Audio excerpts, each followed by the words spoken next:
Ramadan is over and now it is time to routine daily life. But sometimes it's feeling hard to get back to a routine. Here is how I make it easier step by step. 1. Sleep schedule. First, I fix my sleep schedule. I sleep a little earlier each night and try to wake up at the same time every morning. It has helped my body. After Ramadan, I try to eat at later times again. I choose regular meals, fruits, vegetable, protein. It gives me more energy without feeling heavy. Move your body. Even I'm tired, I try to move. A short walk, simple workout helps a lot.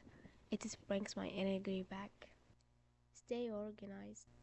I make a small to-do list each morning. It has helped me focus and feel more in control.